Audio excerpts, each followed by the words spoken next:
Bienvenue dans le lieu de confession, by Jimmy Résolution. Dans cet espace, des hommes et des femmes brisent le silence pour partager ce qu'ils n'ont jamais osé dire ailleurs. Histoire d'amour, trahison, secret, douleur, regret ou miracle. Tout est vrai. Tout est vécu. Tout est humain. Abonnez-vous dès maintenant pour rejoindre la communauté et découvrir chaque semaine une nouvelle vérité dévoilée. Anonyme envoyé à Jimmy Résolution.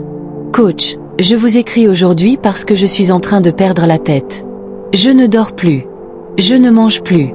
Je n'arrive même plus à me regarder dans un miroir sans ressentir de la colère, de la jalousie et du regret. J'ai 29 ans aujourd'hui, je suis mère célibataire, et je porte dans mon cœur une douleur que je n'arrive pas à expliquer.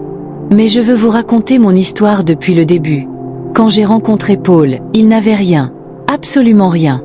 J'avais 25 ans quand je suis tombée amoureuse de lui. C'était un garçon simple, calme, respectueux, mais extrêmement pauvre. Quand je dis pauvre, ce n'est pas une façon de parler. Il ne mangeait pas correctement. Parfois, il passait des journées entières avec seulement du tapioca. Il me disait toujours « Bébé, attends-moi.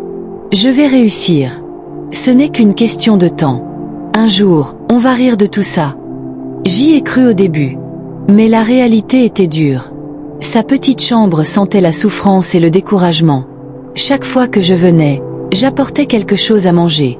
Je me disais que l'amour pouvait suffire, que la patience allait payer. Le jour où je suis venue avec ma meilleure amie. Une fois, j'étais avec ma copine Blanche. On revenait du stage, fatigués, et je lui ai dit qu'on passe chez Paul. J'ai préparé à manger, on a ri un peu, puis on est reparti. Paul est rentré juste quand nous sortions. C'est la seule fois où ils se sont croisés, du moins, c'est ce que je croyais. Après ça, la vie continuait. Mais rien ne changeait dans sa situation. Et moi, je voyais mon âge avancer, mes rêves de mariage s'éloigner. Puis un homme banguiste est entré dans ma vie. C'est à ce moment-là qu'un autre homme est arrivé. Stable, généreux, attentionné. Il me parlait d'un futur sérieux, de mariage, de stabilité. Il me disait « Je ne suis pas là pour jouer. Je veux te prendre comme femme. » Et j'ai commencé à me dire « Peut-être que c'est lui ma chance. » Peu à peu, j'ai commencé à m'éloigner de Paul. Je rentrais chez lui de moins en moins. Je répondais à ses messages sans enthousiasme. Je n'avais plus la force de soutenir un homme qui avançait en reculant. Paul a senti le changement. Il m'a supplié « Ne me laisse pas, je t'en supplie. Donne-moi juste un peu de temps. » Mais moi, je pensais déjà à mon avenir. Je voulais une autre vie. Je voulais sortir de la souffrance. Alors je suis partie. 3 ans plus tard, une photo a détruit ma paix. Coach, il y a 2 mois, Facebook a brisé mon cœur. Comme souvent, il m'a suggéré un profil. C'était Paul. Je clique. Et là, mon cœur s'arrête. Je vois Paul. Au Canada. Avec une femme. Et un bébé dans les bras. Mon souffle s'est coupé. Mes mains tremblaient. Et cette femme, c'était Blanche, ma meilleure amie d'enfance. La même fille qui me conseillait de ne pas quitter Paul. La même fille avec qui j'ai partagé mes secrets, mes rêves, mes peurs. Elle était là, souriante, devant une maison canadienne, avec Paul et leur enfant. Je suis restée bloquée sur la photo pendant plus de 10 minutes. Je relisais les commentaires, les dates. Ça voulait dire que leur relation datait. J'ai voulu comprendre, mais sa réponse m'a achevée. J'ai écrit à Blanche immédiatement.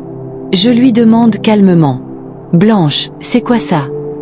Elle me répond. « Les choses ont évolué. » C'est tout. Pas d'explication. Pas de honte. Pas de remords. Rien. Comme si c'était normal de prendre le gars de sa meilleure amie. Comme si c'était normal de voyager, de faire un enfant, de se marier dans le silence. Je suis remplie de colère et de questions. Comment Paul a fait pour se retrouver au Canada en seulement 3 ans? L'homme qui n'avait même pas de quoi manger? Pourquoi ils m'ont fait ça? Pourquoi cette trahison? Pourquoi cette méchanceté? Coach, je ne vais pas mentir. J'ai pensé à aller chez un marabout. J'ai pensé à gâter leur couple. J'ai pensé au pire. J'ai l'impression d'avoir raté l'homme de ma vie. J'ai l'impression d'avoir offert mon bonheur à quelqu'un d'autre. Je souffre. Je pleure tous les soirs. Je suis jalouse. Je suis en colère. Je suis perdue. Je vous en prie. Aidez-moi. Donnez-moi une parole. Parce que je sens que je peux faire un geste que je vais regretter. Merci d'avoir regardé cette histoire jusqu'à la fin. Que penses-tu de cette situation? As-tu déjà perdu quelqu'un que tu n'as pas su attendre? Dis-moi en commentaire. Que devrais-je dire à cet abonné? Et si toi aussi, tu as une histoire vraie et anonyme à partager, écris-moi. Abonne-toi pour soutenir les histoires vraies et les leçons de vie. Sita ogano mbindate atinene. Ziye bugumma, toto. Tata, zie